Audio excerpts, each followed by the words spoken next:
नमस्ते साथींनो.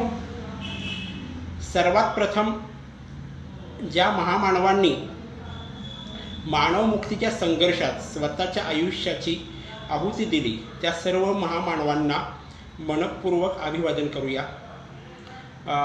आणखीन 2 दिवसांनी आज 23 जून आहे आणि 26 जून रोजी आपल्या एका महामानवाचं राजर्षी छत्रपती शाहू महाराजांची जयंती येते.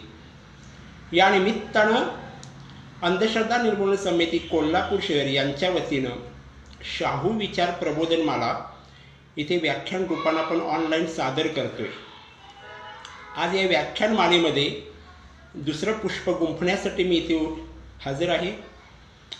मला वाटते तुम्ही मला बऱ्यापैकी ओळखत असाल. मी उमेश सूर्यवंशी.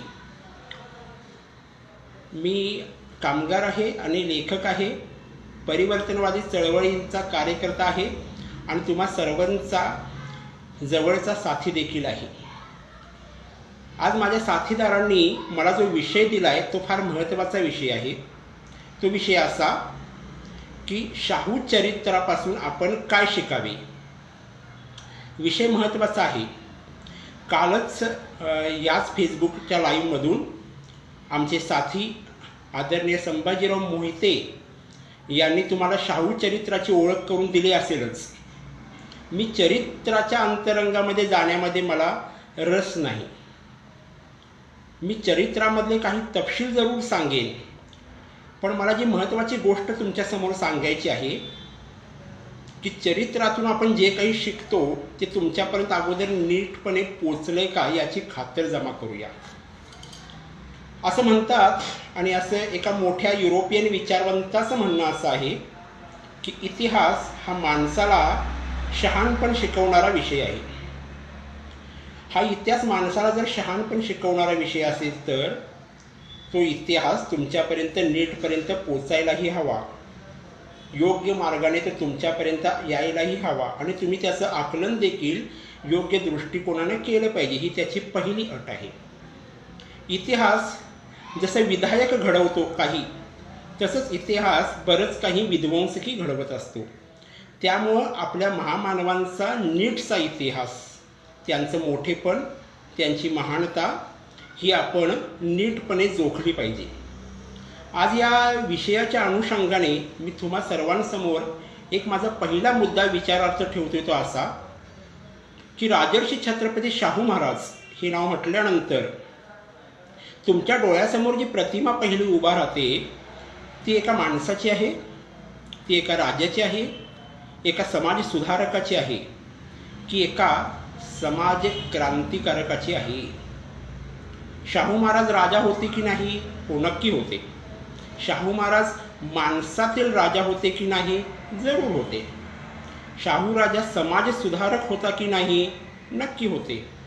पण ह्या सर्व बाबी, ह्या सर्व गोष्टींपेक्षा एक महत्त्वाची गोष्ट आहे ती अशी की शाहू राजा हा समाज सुधारक या कोटींच्या पलीकडे जाऊन उभा राहिला होता आणि शाहू राजा हा समाज सुधारक कमी आणि समाज क्रांतिकारक जास्त. म्हणून मी शाहू राजाची ओळख नेहमी समाज क्रांतिकारक राजर्षी छत्रपती शाहू महाराज अशीच सांगतो. समाज सुधारक आणि समाज क्रांतिकारक यांच्यामधील गुणात्मक फरक तुम्ही नीट ध्यानात पहिल्यांदा घ्यायला हवा. मगच तुम्हाला आजच्या या व्याख्यानाचं आणि शाहू चरित्रापासून आमचं नेमकं काय शिकायचं आहे याचं आकलन नीटचं होऊ शकेल. समाज सुधारक कुणाला म्हणतात? माझ्या मते, मी माझ्यापुरती केलेली अशी एक व्याख्या आहे की समाजाच्या ज्ञात चौकटीमध्ये आणि उपलब्ध मार्गांमध्ये योग्य ती सुधारणा अगदी प्रामाणिकपणे जे करू शकतात, कालसुसंगत बदल करू शकतात, ते असतात समाज सुधारक. ही लोक प्रामाणिक असतात आणि यांचं कामही मोठं असतं. पण समाजाच्या उपलब्ध चौकटीमध्ये ते काही बदल घडवू इच्छितात. समाज क्रांतिकारक जो असतो तो समाजाच्या उपलब्ध चौकटीमध्ये आणि ज्ञात चौकटींच्या पलीकडे जाऊन या चौकटी बाजूला सारतो आणि त्या ठिकाणी नवी कालसुसंगत अशी मांडणी करू पाहतो, नवी चौकट उभी करतो. त्यामुळे तो बंडखोर मार्गाने पुढे जातो आणि हे जे गुणात्मक फरक आहे तो असतो समाज क्रांतिकारक नावाचा. महाराष्ट्रामध्ये समाजसुधारकांची नावं ज्याला आपण गोळा करतो त्यामध्ये महत्त्वाची पहिली जी 3 नावं येतात ती आहेत महात्मा ज्योतिराव फुले, राजर्षी छत्रपती शाहू महाराज आणि डॉक्टर बाबासाहेब आंबेडकर. खरं तर माझं असं मत आहे आणि खरं तर परिवर्तनवादी साथी चळवळींना आणि मोठ्या अभ्यासकांनाही माझी नम्र विनंती आहे की कधीतरी महाराष्ट्रातील समाजसुधारकांची यादी पुन्हा एकदा पाहावी आणि समाजसुधारकांच्या पैकी आपले कितीतरी महामानव हे समाज क्रांतिकारक म्हणजे एक महत्त्वाचा टप्पा पार करून उभे आहेत. त्यासाठी समाज क्रांतिकारकांची एक यादी केली पाहिजे आणि त्या यादीतलं अग्रक्रमाचं जे पहिलं नाव असेल ते असेल राजर्षी छत्रपती शाहू महाराज. म्हणून आजच्या ह्या शाहू जयंतीच्या निमित्ताने, शाहू जयंतीच्या आदल्या 2 दिवसाच्या या पूर्वसंध्येच्या निमित्ताने मला समाज क्रांतिकारक राजर्षी शाहू छत्रपतींचे जे काही दर्शन आयुष्यामध्ये झाले ते तुम्हाला घडवायचं आहे. आणि या निमित्तानंच आजचा विषय आपण घेतलेला आहे की शाहू चरित्र तुम्हाला काय शिकवते. समाज क्रांतिकारक राजर्षी छत्रपती शाहू महाराजांच्या चरित्रातून आपण काय शिकावे. विषय तसा दीर्घ आहे, खरं तर एका व्याख्यानाचा विषयच नाही. म्हणजे राजर्षी शाहू छत्रपतींचं चरित्र ज्यावेळेला आपण पाहतो, ऐकतो, वाचतो त्यावेळेला इतक्या नाट्यमय बदलांचं चरित्र या पृथ्वी तलावर अवतरलं हेच देखील एक फार महत्त्वाची घटना आहे. केवळ 48 वर्षांचं आयुष्य आहे आणि या 48 वर्षांच्या आयुष्यातली 28 वर्ष हा मनुष्य राजा म्हणून इथं वावरला. सन 1894 ते 1922 ह्या 28 वर्षाच्या कालखंडामध्ये ह्या राजानं जितकी काही क्रांतिकारक बदल या समाजामध्ये केले त्या बदलांचा जरी आवाका जरी आपण नीट पाहायला गेलो तर या राजाची महानता आपल्याला नीटशी दिसून येते. नेमके कोणते बदल असतात तेही पाहिलं पाहिजे. जसं मी सुरुवातीलाच म्हटलं की राजर्षी शाहू महाराज यांना समाज क्रांतिकारक आपण म्हणतो. शाहू चरित्रातल्या काही घटना तुम्हाला नक्की ठाऊक आहेत आणि त्या पुन्हा पुन्हा सांगण्यामध्ये मलाही रस नाही, पण तरीही त्याचा तपशील घेऊन आपण त्या घटनांच्याकडे कोणत्या दृष्टिकोनातून पाहिलं पाहिजे.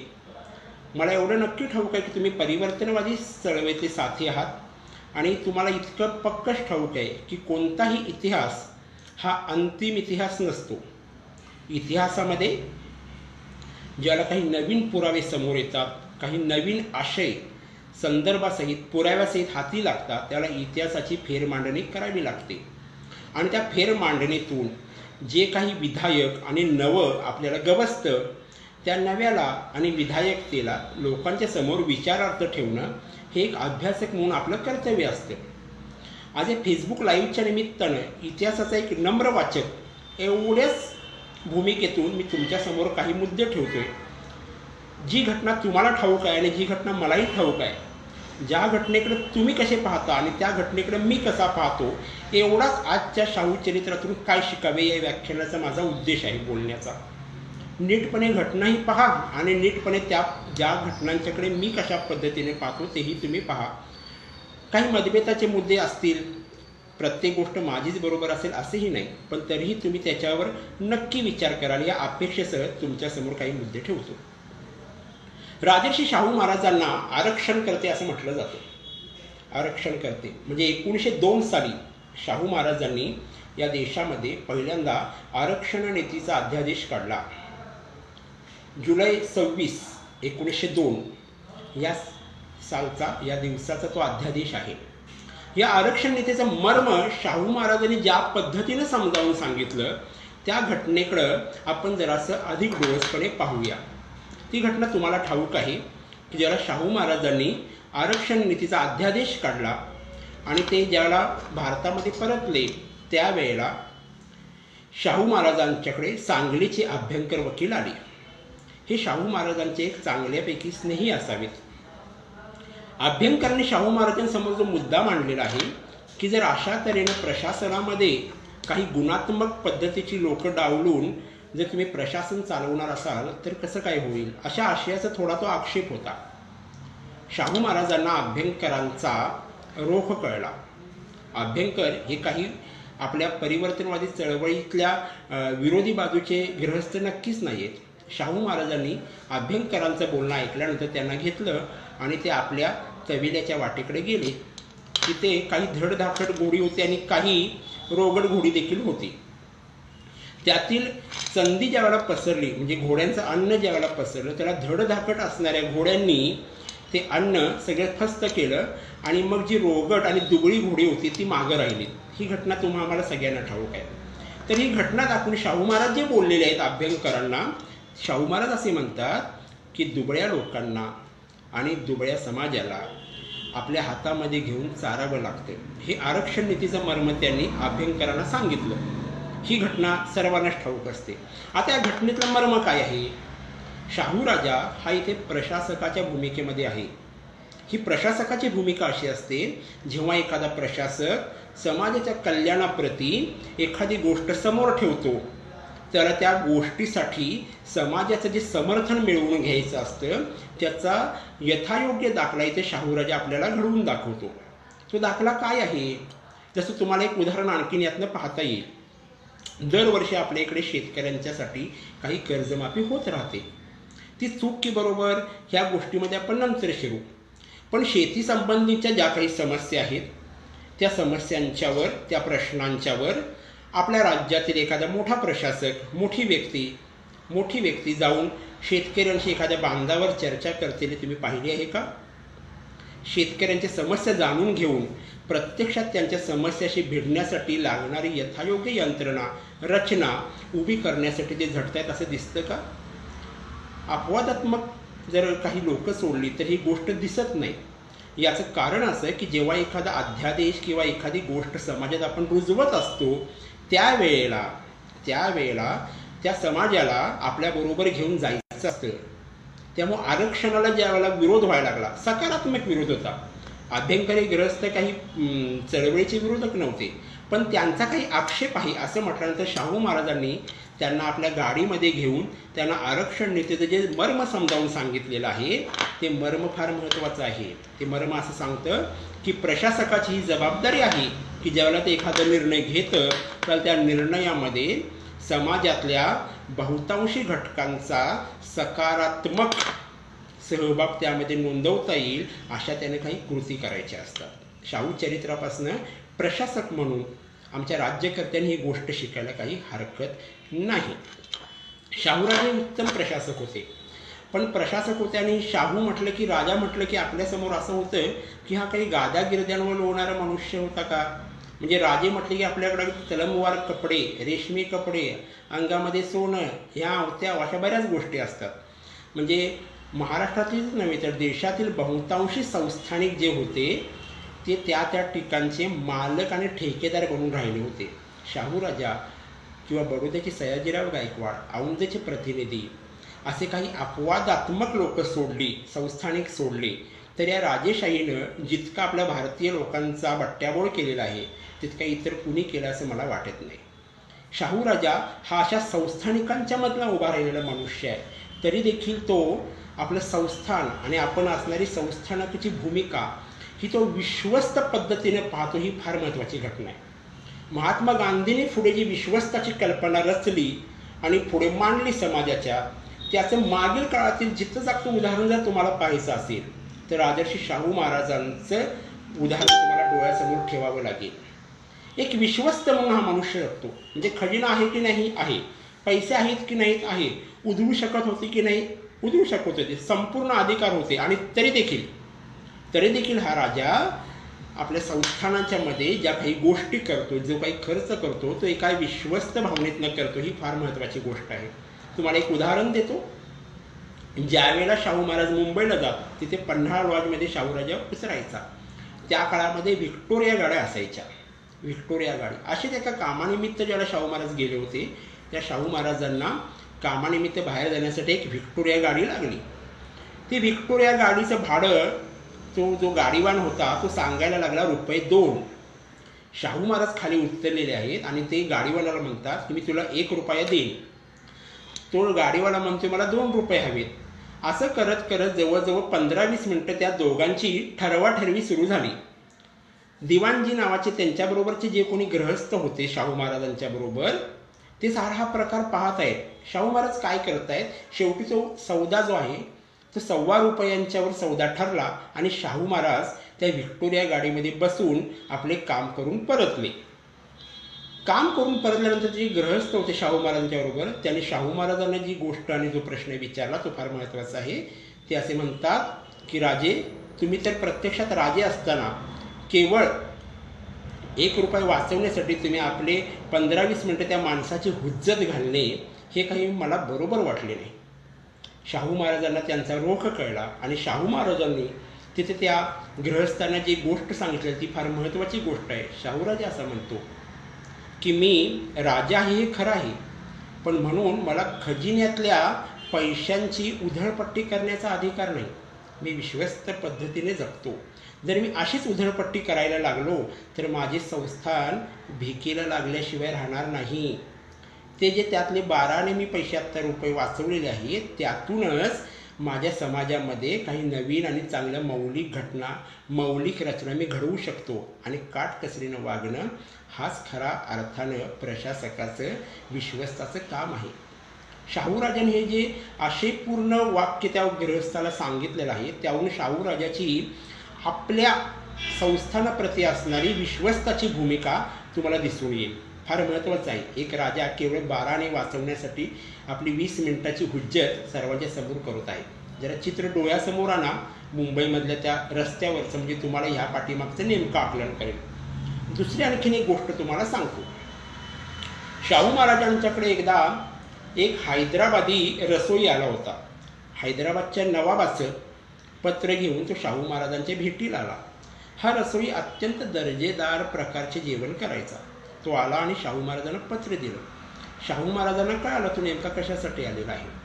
शाहू महाराजांनी त्याची सोय आपल्या योग्य ठिकाणी केली आणि 8-10 दिवस त्याच्याकडे लक्ष दिलं नाही. शेवटी न राहून त्याने निरोप पाठवला की राजे, मी ज्या गोष्टीकरता इथं आलो त्याच्याविषयी आपण काही बोलत नाही. मग शाहू महाराजांनी त्याला म्हटलं, तुला जे काय हवं त्याची एक यादी दे आणि जे काय तुला अपेक्षित व्यवहार आहे तो करूया. त्या माणसाने शाहू राजासाठी जे उंची प्रकारचं जेवण बनवलं त्याची यादी शाहू महाराजांना पुस्ती केली आणि ते जेवण तयार झालं. नवाबी पद्धतीचं असणारं ते जेवण आणि पंक्तीला बसणारी काही सरदारकी आणि मोठी प्रतिष्ठित मंडळी तिथे होती. शाहू महाराज पंक्तीला बसलेत आणि 1-2 घास त्या नवाबाच्या रसोईचे खाल्ल्यानंतर शाहू महाराज म्हटले, ठीक आहे, आता आम्ही तुमचं जेवण खाल्लं, आता आम्हाला आमचं जेवण खाऊ द्या. आणि त्यांनी आपल्या रसोईयाला हाक मारली आणि शाहू महाराजांचं जेवण आलं. जेवण होतं 1 भाकरी, तांबड्या रश्श्याची वाटी आणि खरडा. ते जेव्हा ती भाकरी, खरडा आणि तांबड्या रश्श्याची वाटी हे ज्याला शाहू महाराजांनी खाल्लं त्याला त्यांच्यामध्ये तृप्तीचा ढेकर आला. आणि हा तृप्तीचा ढेकर आल्यानंतर शाहू महाराजांनी त्या सर्वांना सांगितलं की आता माझं पोट भरलं. दुसऱ्या दिवशी त्या नवाबाच्या रसोईयाला दरबारामध्ये बोलवलं आणि त्याच्या हातामध्ये ₹500 ठेवले आणि त्यानंतर रसोईयाला ₹500 ठेवले आणि त्यानंतर त्या रसोईयाला सांगितलं की आता बाबा तुम्ही रामराम घ्यावा. शाहू महाराजांची ही घटना जेव्हा त्या रसोईयाला समजली तेव्हा तो हबकला. त्याला असं वाटत होतं की तो म्हणतो की राजे, तुम्ही एवढे महान असताना आणि तुमच्याकडे एवढा काही खजिना असताना तुम्ही मला अशा पद्धतीने बाजूला करत आहात, हे काही बरोबर नाही. त्यानंतर शाहू महाराजांचे जे सरदार आणि गृहस्थ होते त्या सरदारांनी विचारलं की राजे, आपल्याकडे एवढे काही पैसे वगैरे असताना तुम्ही अकारण त्या रसोईयाला परत का पाठवलं. शाहू महाराजांनी तिथे सर्वांसमक्ष जो जबाब दिला तो फार महत्त्वाचा आहे.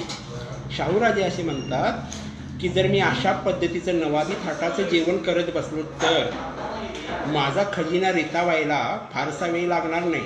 हे नवाबी चोचले करणारा हा शाहूराजा नाही, म्हणजे आपल्या प्रजेच्या खजिन्याचे विश्वस्तपणे रक्षण करणारा हा प्रशासक आहे शाहूराजा. आपल्या राज्यातील प्रशासकांनी आणि देशाच्याही प्रशासकांनी शाहू राजापासून जर शिकायचं असेल तर या 2 गोष्टी खूप मोलाच्या असतील. विश्वस्ताची ही पद्धत आहे. शाहू महाराजांच्या चरित्रामध्ये काही महत्त्वाच्या 2 घटना आढळतात ज्या परिवर्तनवादी साथीच्या चळवळीला महत्त्वाच्या असतात. त्या आहेत व्यसनमुक्तीच्या. आपल्याकडची तरुणाई जी व्यसनाच्या दिशेने चाललेली आहे ती पाहिल्यानंतर आपल्या महामानवांचा आदर्श ही तरुण पिढी कोणत्या वाटेने घेऊन जाणार आहे याचा एक प्रश्न मनाला थरथरवून सोडतो.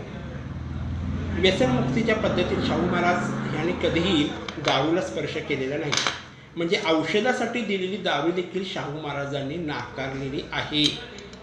शाहू महाराजांचे वडील रेजंट आबासाहेब घाडगे ह्यांचा दारूच्या अतिसेवनामध्ये म्हणजे नंतरच्या काळामध्ये मृत्यू झाला. ते दारू पित होते आणि त्यापासून शाहू महाराजांच्या मनामध्ये दारूविषयी जो तिटकार निर्माण झाला त्या तिटकारातूनच त्यांनी आबासाहेबांच्या खाजगी खोलीमधील जो दारूचा साठा होता तो अक्षरशः फोडून टाकला शाहू महाराजांनी. आणि त्यावेळेस शाहू महाराजांनी जी गोष्ट म्हटलेली आहे की ही दारू शरीर नासवते आणि याच्यापासून दूर राहिलं पाहिजे. शाहू महाराज की जय असा 2 दिवसांनी जो मोठा ओरडा आमची तरुणाई देणार आहे ती तरुणाई शाहू महाराजांकडनं दारूला न शिवण्याची ही गोष्ट कृतीत आणतील तर शाहू विचार त्यांनी कुठंतरी अंमलात आणला असे म्हणता येईल. दुसरी एक घटना फार महत्त्वाची आहे व्यसनमुक्तीच्या दृष्टीनेच.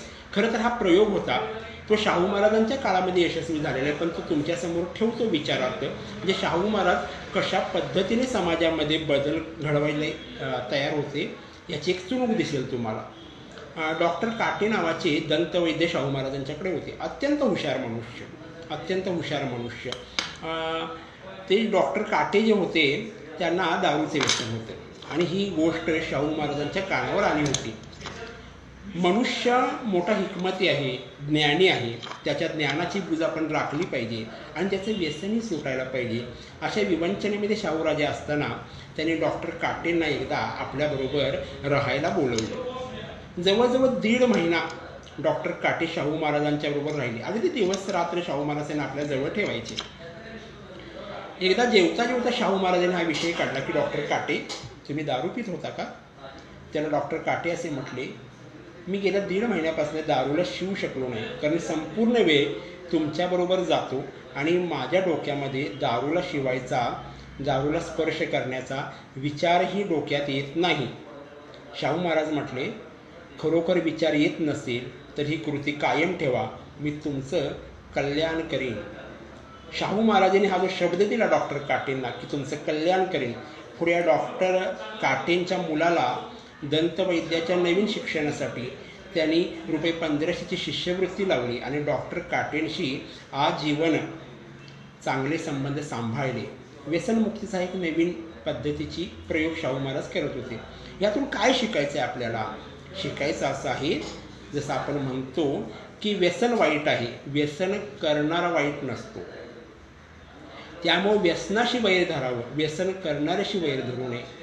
जे शक्य आहे बदल ते व्यसन करणाऱ्याच्या मध्येच घडवता येणं शक्य असतं आणि त्यासाठी लागणारी सर्व काही रचना आपण त्यावेळेला उपलब्ध करायला हव्यात. शाहू चरित्रातली ही एक गोष्ट शिकण्यासारखी आहे.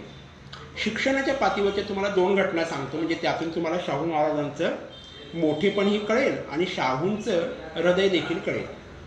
आज तुम्ही कोल्हापुरामध्ये ज्या वेळेला येता त्याला कोल्हापूरमध्ये अंबाबाईच्या देवळाजवळ येतात. बहुतांशी पर्यटक अंबाबाईच्या देवळामध्ये येतात, अंबाबाईला नमन करतात आणि शाहू महाराजांचं एक नाव मनामध्ये घेऊन पुढे निघून जातात. याच अंबाबाई देवळाच्या महादरवाजाच्या एका दुसऱ्या दरवाजाजवळ विद्यापीठ हायस्कूल नावाची एक शिक्षण संस्था आहे.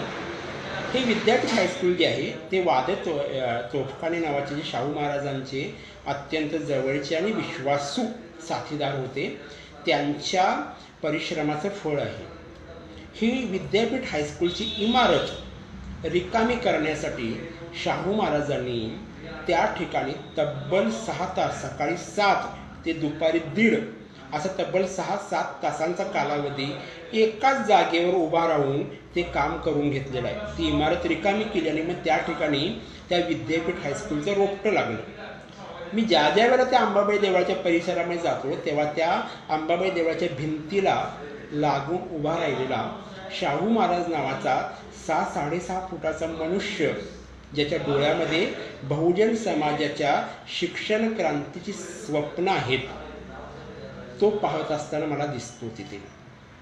शाहू महाराज जे विचार करा, त्यावेळेला तोफखान्याने शाहू महाराज आलेत म्हटल्यावर एक खुर्ची देऊ केली होती, पण शाहू महाराजांनी ती खुर्ची नाकारली आणि छत्रपती असणारा हा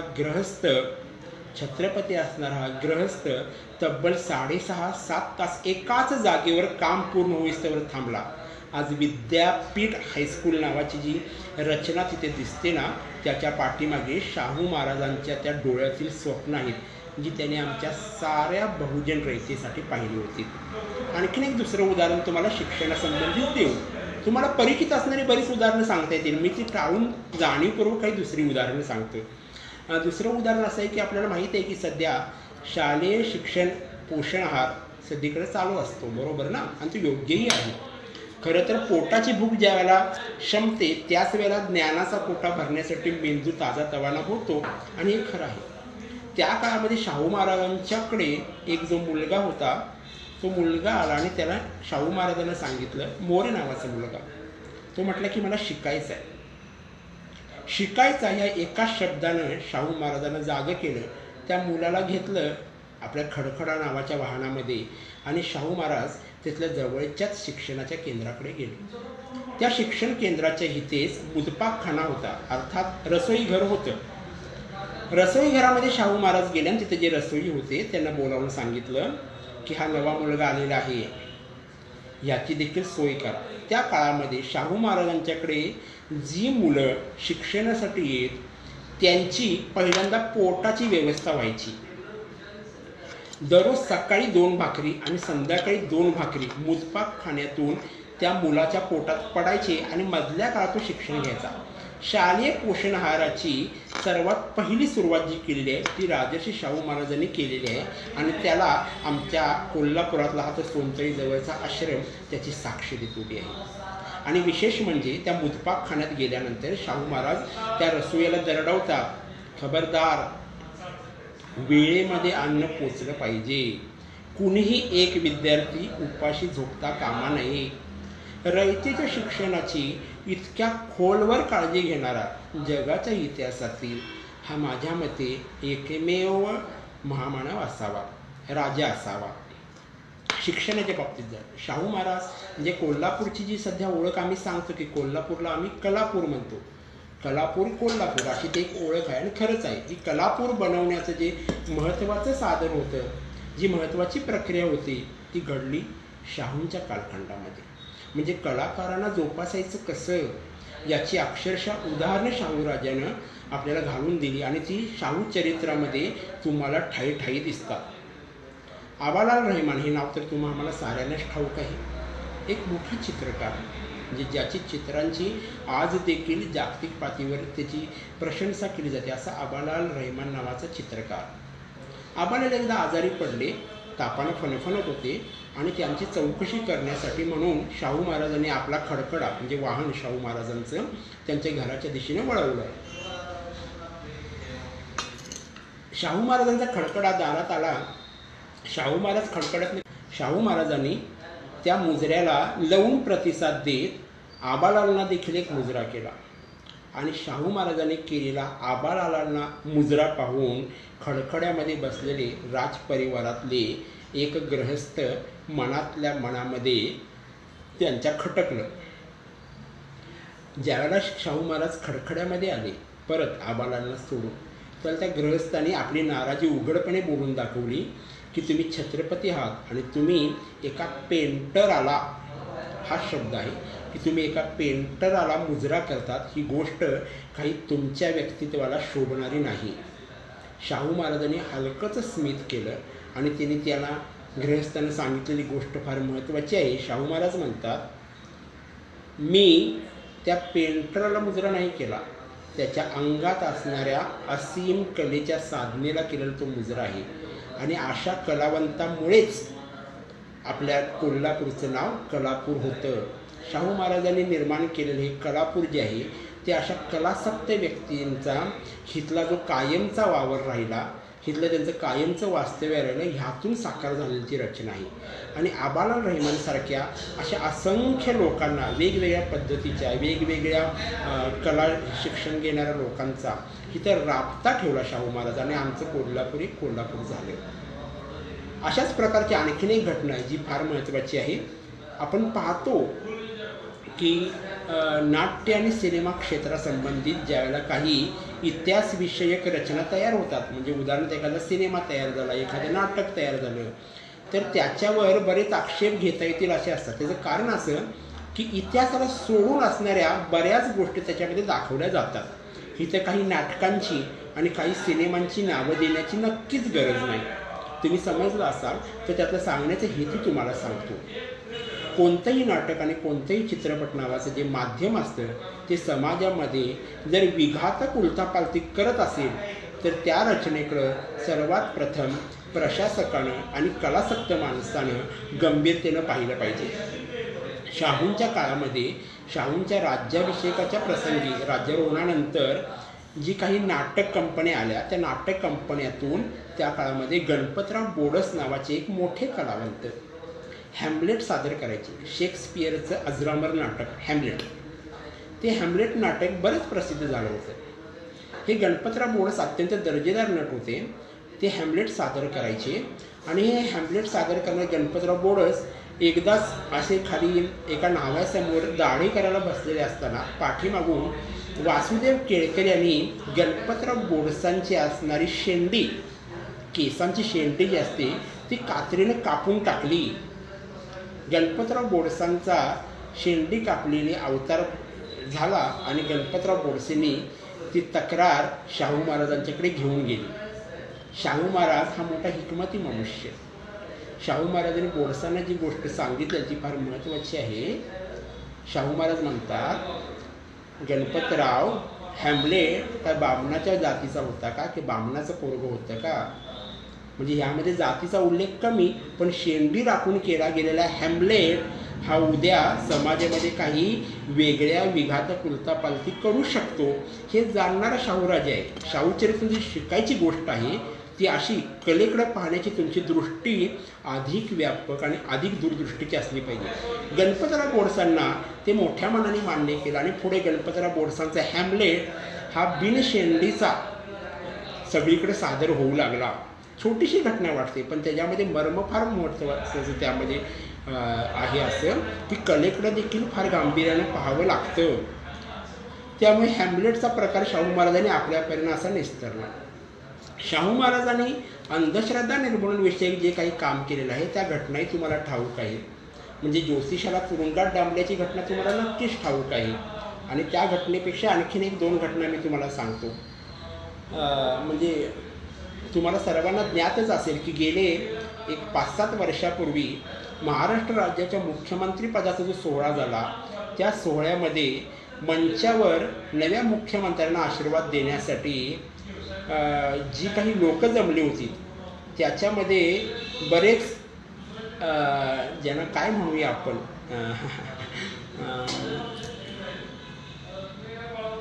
खरं तर त्यांना शब्द वापरताना देखील काळजी घ्यावी लागते, पण शब्द वापरतोच.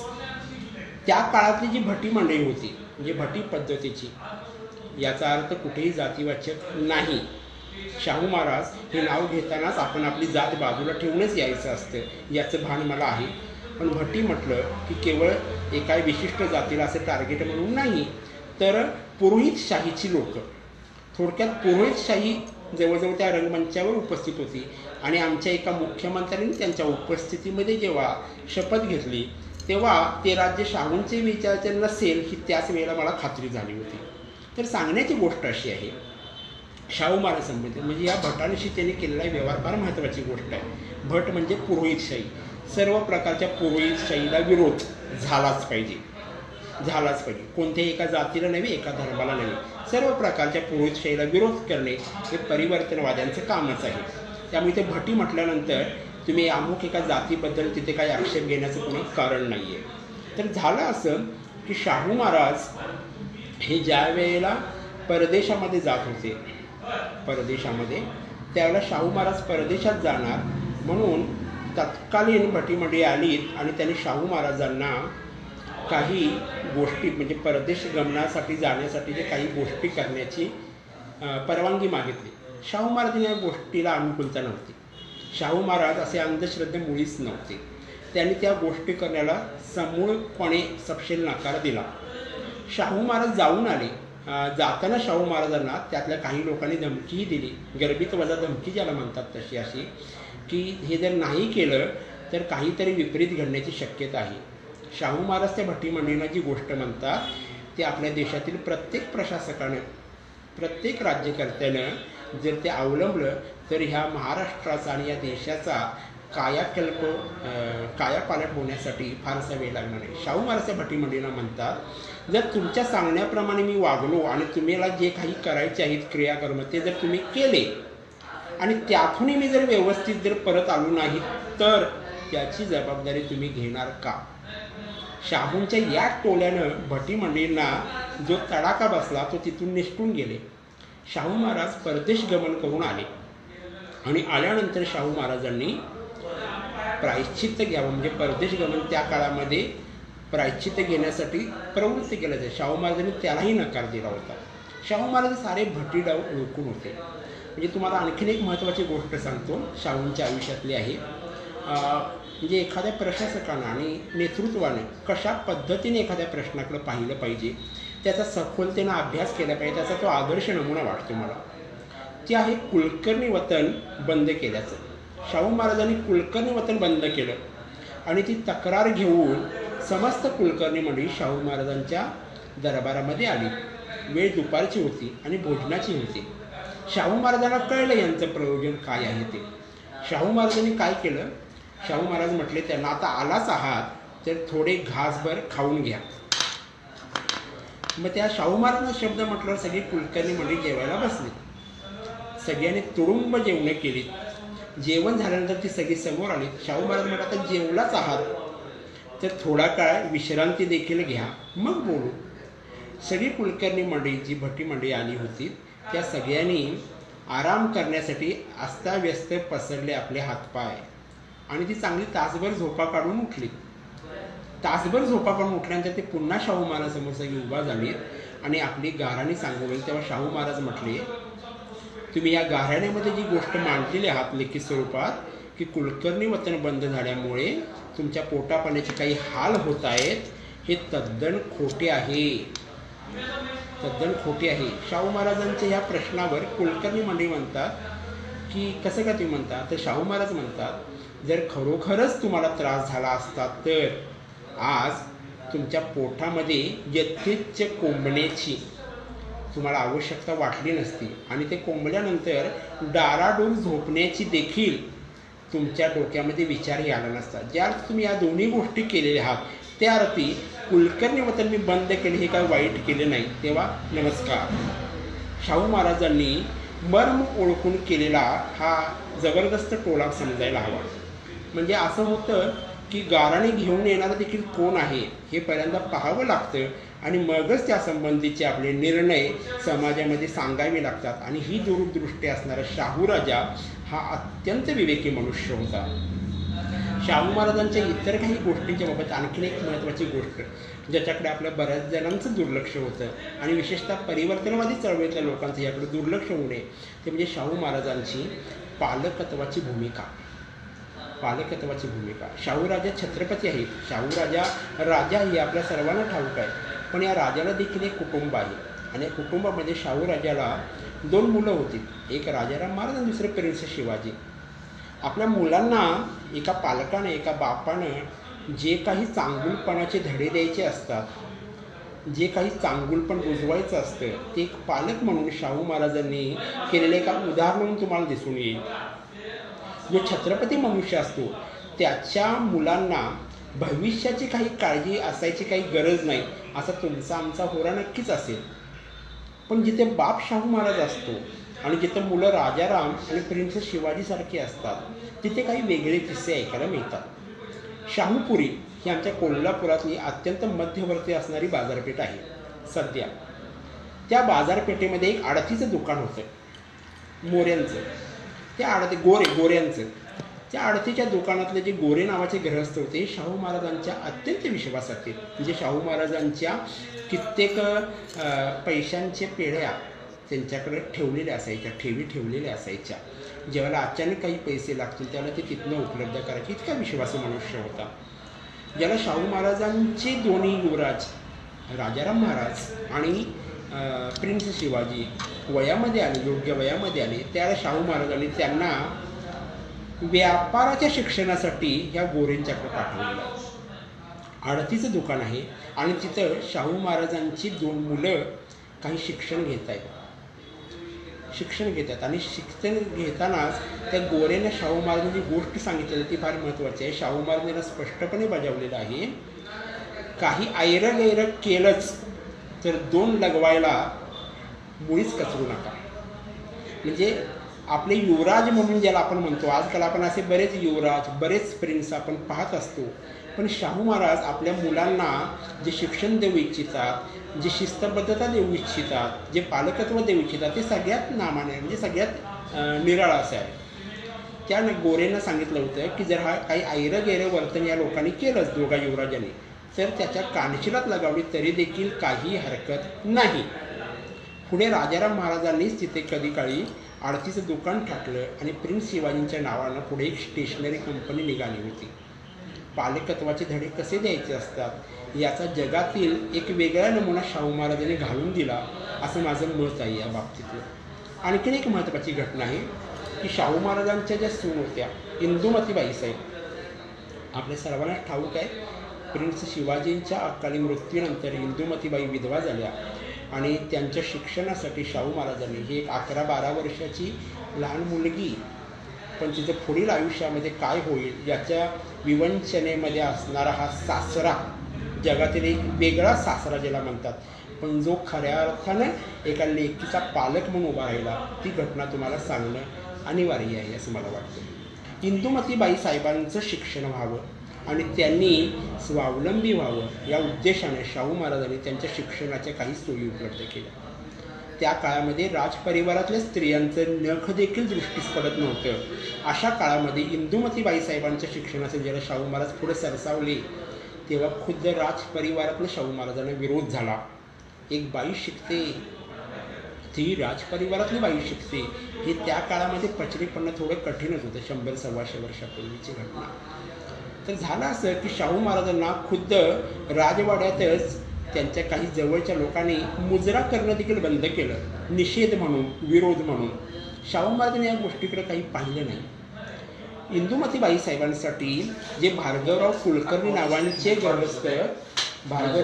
नावांचे गृहस्थ इंदुमतीबाई साहेबांच्या शिक्षणासाठी ठेवले होते, त्यांची गोष्ट अशी झाली. भार्गवराव कुलकर्णी नावाचे गृहस्थ ते होते विक्षिप्त आणि तापट स्वभावाचे, मोठे विक्षिप्त आणि तापट स्वभावाचे. म्हणजे ते कधी शाहू महाराजांना कधी मुजराही करत नसत.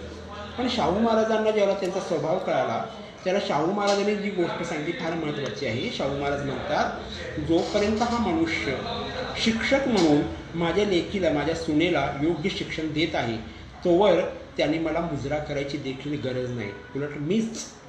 उलट मीच त्यांना शिक्षक म्हणून मुजरा करेल. इतका खोलवर हृदयाचा, निर्मळ मनाचा शाहू राजा आहे. म्हणजे आपल्या सुनेच्या शिक्षणासाठी आपल्या छत्रपतीपदीपणाची जी गोष्ट आहे ती बाजूला ठेवून, अभिमान बाजूला ठेवून हा मनुष्य अत्यंत सहृदय मनानं तिथे सांगतो की मला लावून मुजरा केला नाही तरी चालेल, मी खुद त्या शिक्षकाला मुजरा करण्याची तयारी ठेवतो. शाहू राजा हा असा जगाच्या वेगळ्या प्रकारचा एक पालक होता. आणि पुढे इंदुमतीबाई साहेबांना डॉक्टर बनायचं होतं.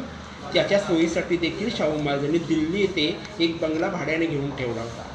शाहू राजा आपल्या सुनेच्या शिक्षणाची इतक्या खोलवर पातीवर जाऊन तळमळीनं त्याची दखल घेतो, ही फार बघण्यासारखी गोष्ट आहे असं माझं मत आहे.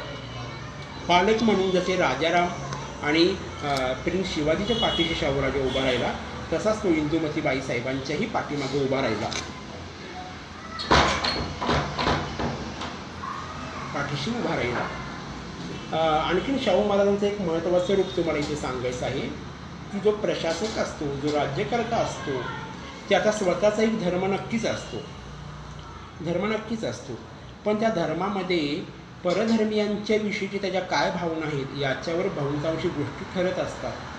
परधर्म सहिष्णुता हा मध्ययुगामध्ये सगळ्यात मोठा असणारा गुण ज्या शिवछत्रपतीने आपल्या अंगी बाळगला होता, त्या शिवछत्रपतींचा वैचारिक वारसदार, रक्ताचा वारसदार असणारा राजा शाहू छत्रपती देखील त्याच परधर्म सहिष्णुतेला जवळ करतो आणि एक महत्त्वाची गोष्ट करतो. शाहू चरित्र शिकण्याची जी गोष्ट आहे ती फार महत्त्वाची आहे.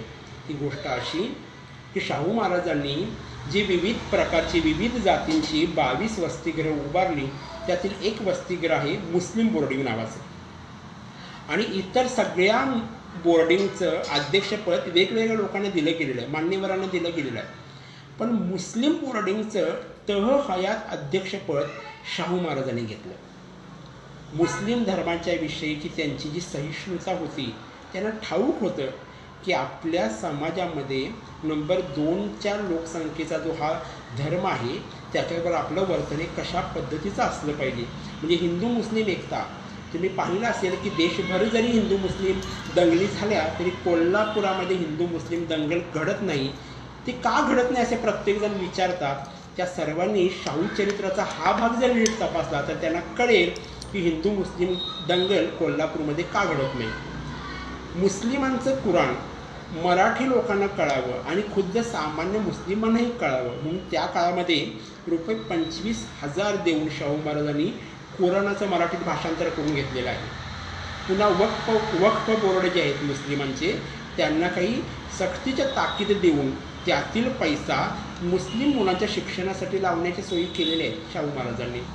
परधर्म सहिष्णुता आहेच, पण त्याबरोबर तुमचा धर्म तुम्हास प्यारा आणि आमचा धर्म आम्हास प्यारा ही जी शिवनीती आहे ती शिवनीती पुढील 3 शतकाच्या कालावधीनंतर शाहू महाराजांनी वेगवेगळ्या पातळीवर कृतीबद्ध केली आणि त्यातूनच हिंदू मुस्लिम ऐक्याचा देश पातळीवरील सर्वोच्च आविष्कार अगदी आजही तुम्हाला फक्त कोल्हापुरात पाहायला मिळेल. ही एक महत्त्वाची गोष्ट आहे. आणखी पुन्हा दुसरी गोष्ट एक महत्त्वाची सांगून जातो, ही फार कमी लोकांना ठाऊक असेल की शाहू महाराज ज्यावेळेला सर्व जाती धर्माच्या उद्धारासाठी काम करत होते तेव्हा शाहू महाराज ज्या मराठा जातीचे होते त्या मराठा जातीचे एक मोठे गृहस्थ शाहू महाराजांना भेटून सांगत होते की आपला खजिना केवळ मराठा जातीच्या कल्याणासाठी जरी वापरला तर रिता होऊन जाईल, तुम्ही इतरांच्या नादाला कशाला लागता. त्याला शाहू महाराजांनी जी गोष्ट त्यांना सांगितली ती फार महत्त्वाची आहे. शाहू महाराज म्हणतात मी फक्त मराठ्यांचा राजा नाही, मी कोल्हापूरचा राजा आहे. ही महत्त्वाची गोष्ट आहे. स्वजातीचा अभिमान आणि स्वजातीचंच हित याच्यामध्ये एक मूलभूत गुणात्मक अंतर असावं लागतं. त्याचं भान राज्यकर्त्यांना ज्या वेळेला येतं त्याला सर्वांगीण विकास घडून येतो आणि ती नित्य काळाची गरज बनलेली असते. शाहू चरित्रातनं जे शिकायचं असतं ते आपल्यासारख्या लोकांना हेच शिकायचं असतं. शाहू चरित्र म्हणजे वेगवेगळ्या पद्धतीने लिहिलं गेलेलं आहे. आता तुम्हाला मी काही उदाहरणं सांगितलीत, म्हणजे प्रशासक म्हणून शाहू महाराज तुम्हाला काही उदाहरणं सांगितली, विश्वस्त म्हणून शाहू महाराजांबद्दल तुम्हाला 1-2 उदाहरणं सांगितली, व्यसनमुक्ती संबंधी काही सांगितलं, शिक्षणासंबंधी काही सांगितलं, कलेसंबंधी काही सांगितलं, पालकत्वाच्या भूमिकेसंबंधी काही सांगितलं आणि परधर्म सहिष्णुता ह्या गोष्टीसंबंधी मी शाहूराजांच्या काही गोष्टी तुमच्याशी बोललो. आता एक महत्त्वाची गोष्ट आपण या व्याख्यानाच्या शेवटच्या भागाकडे येताना आपण ती ज्ञात केली, म्हणजे समजून घेतली पाहिजे. शाहू महाराज अवघे 48 वर्ष जगले आणि या 48 वर्षाच्या जीवनामध्ये त्यांनी केलेल्या घटनांचं, त्यांनी उभ्या केलेल्या रचनांचं नीट आणि यथायोग्य मूल्यमापन अजून तरी काही झालं आहे असं मला तरी वाटत नाही. शाहू महाराजांच्यावर भरपूर लिहिलं गेलेलं आहे, पण आज देखील तुम्हाला एक प्रश्न कधी पडला आहे का पहा या गोष्टीवरचा. शाहू महाराजांच्यावर वैचारिक लेखन बरंच काही झालेलं आहे, पण ललित लेखनाचा एक मोठा भाग शाहू महाराज या नावापासून आज देखील दुर्लक्ष राहिला गेलेला आहे. त्याचं कारण काय असेल? किंवा सिनेमासृष्टीची नीव ज्या कोल्हापुरात शाहू महाराजांनी घालून ठेवली त्या सिनेमा क्षेत्रामध्ये शाहू महाराजांच्यावरची एखादी मालिका सोडली तर शाहू महाराजांच्यावर अजून काही एक चित्रपट निघावा अशी आमच्या एकाही दिग्दर्शकाला, निर्मात्याला किंवा एखाद्या कलाकाराला सुचू नये. हे त्यांचं काय म्हणावं त्याला, खरं तर त्यांचं दुर्दैव म्हणणं मला शब्द शोभत नाही. खरं तर शाहू राजांच्या विचारामध्ये आणि शाहूंच्या एकूण जीवनामध्येच नाट्य आणि सिनेमा क्षेत्रासाठी लागणारं भरपूर प्रकारचं वैविध्यपूर्ण मटेरियल उपलब्ध असताना देखील ह्या 2 महत्त्वाच्या प्रकाराने माध्यमाने शाहूंच्याकडं केलेलं दुर्लक्षितपण हे अत्यंत वाईट आहे असं माझं स्पष्ट मत आहे. दुसरी गोष्ट अशी, शाहूंचं मोठेपण आणि महानता समजून घ्यायची असेल तर या देशातील सर्वोच्च नेत्याचं शाहू महाराजांच्या बद्दलचं चिंतनीय मत इथं ऐकून मी हा समारोप करणार आहे. राष्ट्रपिता महात्मा गांधी आणि शाहू महाराज म्हणजे माझं जे राजर्षी नावाचं पुस्तक आहे, ज्या पुस्तकाच्या तब्बल 12,000 प्रती आता महाराष्ट्रात वितरित झालेले आहेत आणि ते एक ज्याला म्हणतात की रेकॉर्डेबल पद्धतीचं पुस्तक झालं. त्या पुस्तकाच्या शेवटच्या भागामध्ये मी त्यामध्ये लिहिलं होतं की महात्मा गांधींची आणि शाहू महाराजांची जी भेट झालेली आहे, ऐतिहासिक भेट कुरुक्षेत्रावर, शाहू महाराजांच्या मृत्यूच्या अगोदर केवळ 2.5 महिने कुरुक्षेत्रावर दिल्ली ठिकाणी झालेली ह्या 2 महामानवांची जी भेट आहे, बहुजन उद्धारक नायकांची भेट आहे, या भेटीकडे आता थोडे जास्त गंभीरपणे पाहण्याची गरज आहे. दोघांचीच भेट आहे, त्या दोघांच्या भेटीमध्ये नेमकं ते दोघं काय बोललेत याचा इतिहासकाच्या अभ्यासकांना थांगपत्ता नाही. पण तरी देखील इतिहासामध्ये काही तर्क विचाराधीन ठेवावे लागतात. आज या फेसबुक माध्यमाच्या निमित्ताने मी माझ्या राजर्षीच्या दुसऱ्या आवृत्तीच्या निमित्ताने ही गोष्ट बोललेलो आहे, तर देखील आज पुन्हा ही गोष्ट मी बोलतो की महात्मा गांधी आणि राजर्षी शाहूंच्या मध्ये त्या पाऊण तासाच्या भेटीमध्ये काही जे बोलणं झालेलं आहे त्याचे काही तर्क लावता येणं शक्य आहे आणि त्या तर्काला दोघांच्या चरित्रातला काही महत्त्वाचा भाग पुरावा म्हणून सादर आहे. महात्मा गांधींनी शाहू महाराजांच्या मृत्यूनंतर जे एकच वाक्य उच्चारलेलं आहे आदरांजली वाहण्यासाठी, ते फार महत्त्वाची गोष्ट आहे. महात्मा गांधी असं म्हणतात की शाहूंनी स्वराज्याचा पाया घातला. महात्मा गांधींचं हे वाक्य फार महत्त्वाचं आहे. महात्मा गांधी भारतीय स्वातंत्र्य लढ्याचे त्या काळातले सर्वोच्च नेते आहेत. 1922 साली 6 मे 1922 रोजी शाहू महाराज मृत्यू पावले आणि त्यानंतर जगभरामधून देशभरामधून ज्या काही त्यांच्याविषयी प्रतिक्रिया आल्या त्यामध्ये महात्मा गांधींची प्रतिक्रिया फार महत्त्वाची आहे. गांधी असे म्हणतात की शाहूंनी स्वराज्याचा पाया घातला. स्वराज्याचा पाया घातला म्हणजे नेमकं काय केलं ह्या गोष्टीचा जवळ आपल्याला काही नीटचा संदर्भ लागत नाही त्यावर शाहू महाराजांची महानता आणि त्यांचं मोठेपण आणि त्यांच्याकडे पाहण्यासाठी लागणारा एक दृष्टिकोन आपल्याला ज्ञात होणार नाही. मी माझ्या पद्धतीने ती गोष्ट मांडू इच्छितो ती अशी की गांधी ज्या स्वराज्याच्या पायाविषयी बोलतात त्या स्वराज्याच्या पायाची 3 प्रमुख अंग आहेत. खरं तर त्या 3 प्रमुख समस्या आहेत. भारतीय स्वातंत्र्य लढ्याच्या ज्या 3 प्रमुख समस्या होत्या त्यातील पहिली समस्या होती की हिंदू मुस्लिम प्रश्नाचं काय होणार. कोल्हापूरमध्ये मगाशीच मी तुम्हाला सांगितलं परधर्म सहिष्णुतेचा अत्युच्च आविष्कार साकारत शाहू महाराजांनी हिंदू मुस्लिम एकतेचं मॉडेल कोल्हापूरमध्ये उभा केलं. म्हणून संपूर्ण देशभरामध्ये जरी हिंदू मुस्लिम दंगली पेटल्या तरी कोल्हापूर शांत राहतं. याचं कारणच आहे की इथं रोल मॉडेल तयार केलं. कोल्हापूर एक छोटंसं संस्थान आहे आणि देशाला हे संस्थान काही मॉडेल देऊ इच्छितं शाहू रूपांचना. ज्याला हिंदू मुस्लिम एकता हवी असेल त्यानं कोल्हापूरच्या शाहू महाराजांनी केलेल्या कार्याकडे पाहावं. स्वराज्याचा पहिला पाया जो रचला गेला शाहू महाराजांच्या निमित्तानं मॉडेलच्या रूपात त्याचा उहापोह मला गांधींच्या विधानामध्ये दिसतो. दुसरी गोष्ट अशी होती की मागास आणि शोषित घटकांचं लोकशाहीमधील स्थान काय असणार आहे.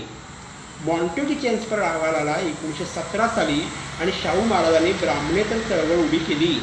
ही ब्राह्मणेतर चळवळ सामाजिक कमी हे परिवर्तनवादी चळवळीतल्या बहुतांशी साथीने लक्षात घ्यावं की ब्राह्मणेतर चळवळीचं जे सामाजिक अंग आहे त्याचं मोठमोठे पुरावे देऊन आणि दाखले देऊन आपण भरपूर काही बोलून गेलो. पण ब्राह्मणेतर चळवळ ही मुळात आपली राजकीय चळवळ आहे.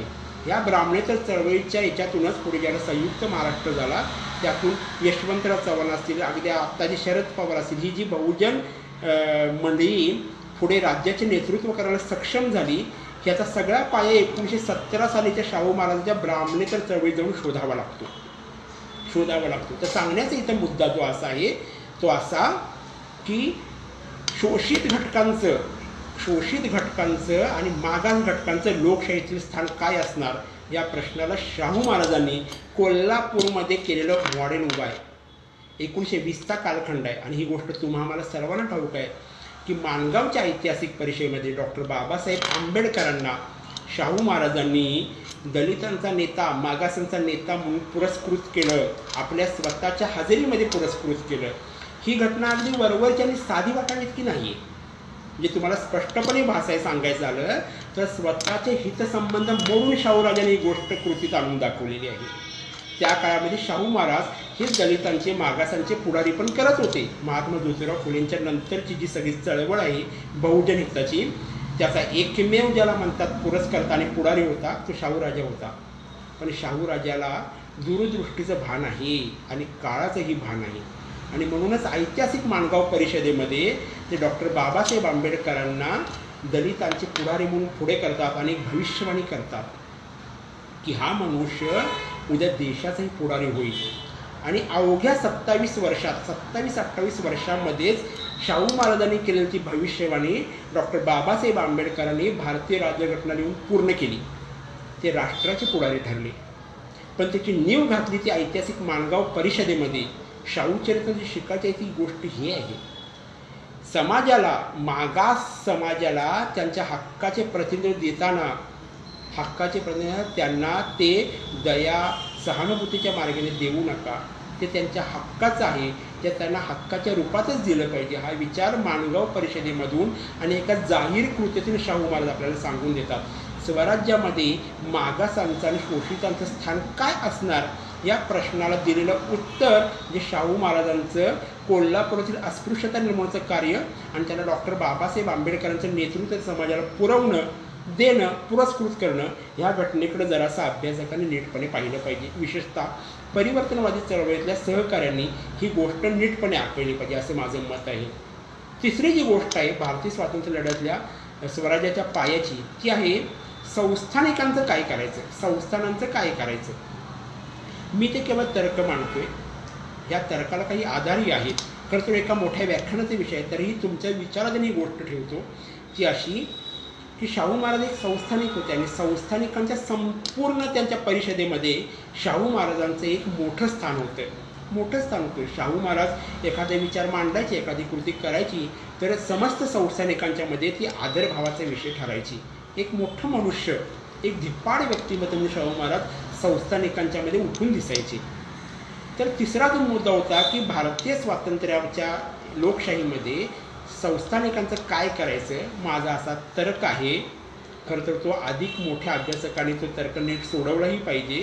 तो माझं असं म्हणणं असं आहे की महात्मा गांधी आणि शाहू महाराज यांच्यामध्ये जे पाऊण तासाची चर्चा झालेली आहे, ती पाऊण तासाची चर्चेमध्ये संस्थानिकांचं काय करायचं हा मुद्दा आला असल्याचा माझा तर्क आहे. तो विचाराधीन आहे सर्वांच्या.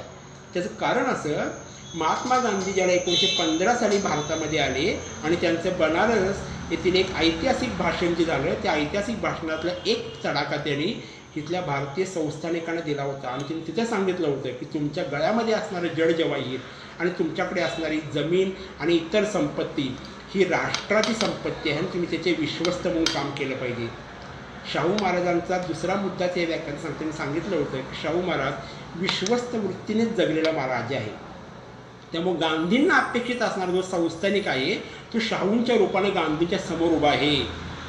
आणि सांगण्याचा माझा पुढचा तर्काचा मुद्दा असा आहे की जे ऐतिहासिक काम स्वातंत्र्यानंतर सरदार वल्लभभाई पटेल, पंडित जवाहरलाल नेहरू आणि व्ही.पी. मेनन यांनी संस्थानांचं एकत्रीकरण करून केलं भारतीय याच्यामध्ये, ते ऐतिहासिक काम. जर खरं तर इतिहासामध्ये जर तरला स्थान नसतं, पण तरीही तर्क म्हणून सांगतो की तर्क असा आहे की जर शाहू महाराजांना आणखीन एक 5-10 वर्षाचं आयुष्य मिळतंय तर या संस्थानांचं काय करायचं हा जो मुद्दा पुढे 26 वर्षानंतर वल्लभभाई पटेलांना, नेहरूंना आणि व्ही.पी. मेननांना सोडवावा लागला, तो कदाचित मुद्दा शाहू त्यांच्या मृत्यूनंतर आणखीन एक 5-10 वर्षे जगतात, तो कदाचित निकाली निघाला असता.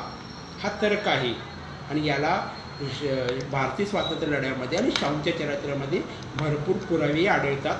ते कधीतरी वेगळ्या विषयाचा विषय आहे. तर सांगण्याची गोष्ट अशी आहे, जे स्वातंत्र्य लढ्याचे, स्वराज्याचे पाया समजले जाणारे 3 महत्त्वाचे प्रश्न होते.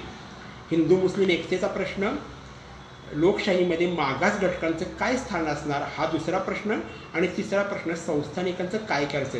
या तिन्ही संबंधीची भूमिका घेऊन त्यासंबंधी कृती करणारा या देशातील राजा वजा माणूस वजा समाज क्रांतिकारक म्हणून राजर्षी शाहू छत्रपती नावाचं एक व्यक्तिमत्व महात्मा गांधींच्या समोर उभं होतं. आणि म्हणून आणि त्या कार्याची जाणीव झाल्यामुळेच महात्मा गांधींनी शाहू महाराजांसंबंधी हा आदरांजली वाहताना हा मुद्दा मांडला की शाहूंनी स्वराज्याचा पाया घातला. गांधींच्या या वाक्याचा अर्थ जेव्हा बहुजनांना कळेल तेव्हा त्यांना हे कळलं पाहिजे की ज्या राजासंबंधी आपण बोलतो, ज्या शाहू राजासंबंधी आपण जय जयकार करतो, तो काही साधासुद्धा गृहस्थ नाही. तो राजातील माणूस आहे आणि माणसातील राजा हे खरंच आहे. तो समाजसुधारक कमी आणि समाज क्रांतिकारक जास्त आहे हेही खरं आहे. पण त्याहूनही सगळ्यात महत्त्वाचं म्हणजे मानवतावादी माणसांची जर जागतिक पातळीवरील एक यादी तयार करायला घेतली तर त्या यादीमध्ये खूप वरच्या पातळीवर जे नाव लिहावं लागेल ते नाव असेल राजर्षी छत्रपती शाहू महाराज नावाचं. त्याचं कारणही आहे, जो खुद्द छत्रपती आहे, ज्याला परिवर्तन करण्याची काहीही गरज नव्हती, जो ऐशारामात उडवून आपलं आयुष्य साकार करू शकत होता, तो राजा आपले सगळे ऐशारामी जीवन बाजूला ठेवून बहुजन समाजाच्या उन्नतीकरता आपली राजगादी देखील पणाला लावतो. या पाठीमागचं जर तुम्हाला मर्म कळलं असेल तर तुम्हाला शाहू महाराजांना राजर्षी का म्हणतात हे देखील कळेल. मी माझ्या पुस्तकाचं नाव राजर्षी ठेवलं होतं ते याच कारणासाठी.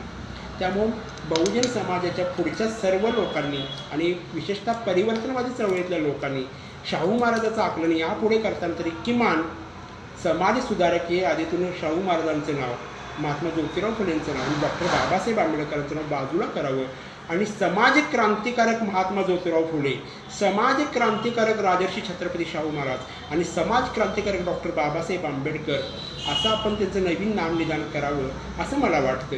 हा विचाराधीन मुद्दा आहे, विचार करावा. त्याचं कारण आहे की आपण ज्या महामानवांना जय जयकार करतो त्या महामानवांची महानता खूप मोठी आहे. आपण समजायला कमी पडलो एवढाच माझा मुद्दा आहे. आणि शाहू चरित्रातून शिकण्यासारख्या ज्या गोष्टी आहेत त्या पुन्हा क्रमवार एकदा सांगतो की उत्तम प्रशासक असला पाहिजे मनुष्य. जो राज्यकर्ता आहे तो उत्तम प्रशासक असावा, शाहू चरित्र शिकावायची पहिली गोष्ट आहे. दुसरं, जो प्रशासक असतो तो विश्वस्त वृत्तीने जगणारा असावा. तिसरं, जो प्रशासक असतो त्याने व्यसनमुक्तीसाठी काम केलं पाहिजे. चौथं, शिक्षणाच्या बाबतीमध्ये खोलवर काही रचना उभारल्या पाहिजेत. पाचवं, कलासक्त आणि महत्त्वाची माणसं जी असतात त्यांना जपलं पाहिजे.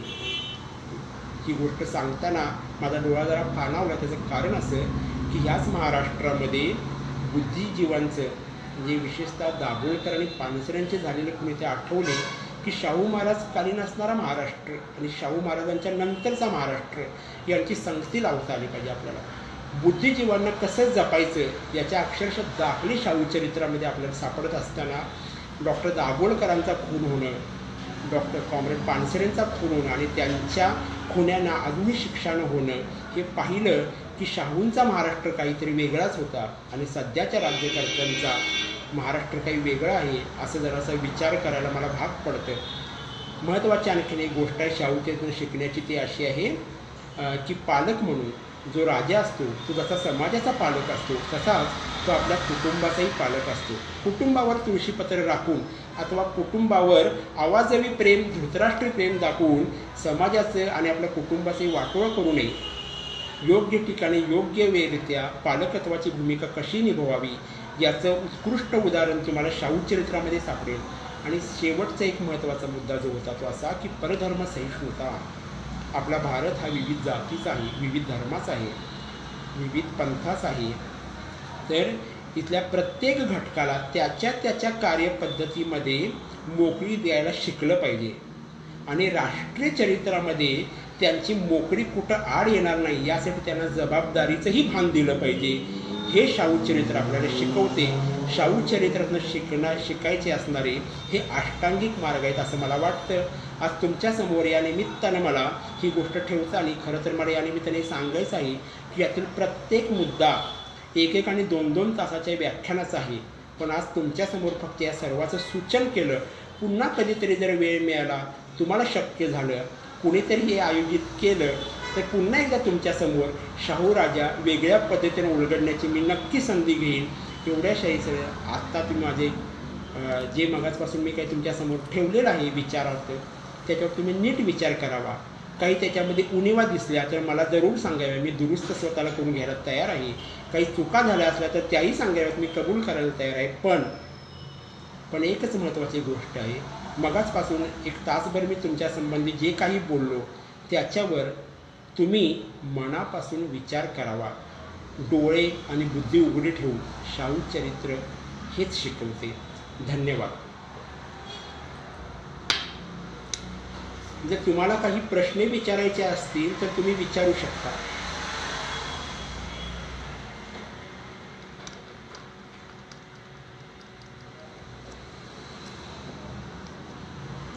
मी 1-2 मिनटं थांबतो इथे. तुम्हाला जर काही प्रश्न विचारायचे असतील तर तुम्ही विचारू शकता.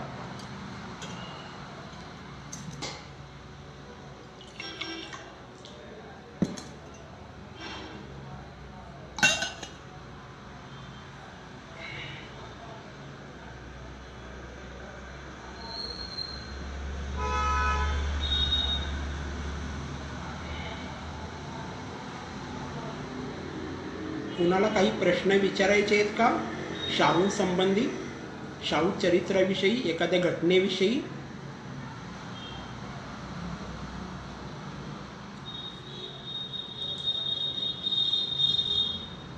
ठीक आहे, कुणाला काही प्रश्न विचारायचे नसतील बहुधा.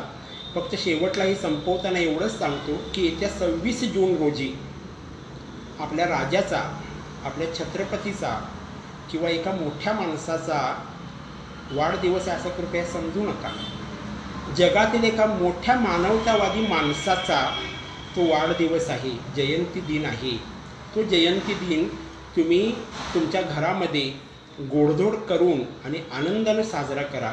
ही एक शाहूप्रेमी म्हणून तुम्हा सर्वांना विनंती आहे आणि तुम्ही कराल ही अपेक्षा देखील आहे. येत्या 26 जून रोजी शाहू राजा आपल्या रोमारोमात खेळवायला विसरू नका साथीनो. धन्यवाद.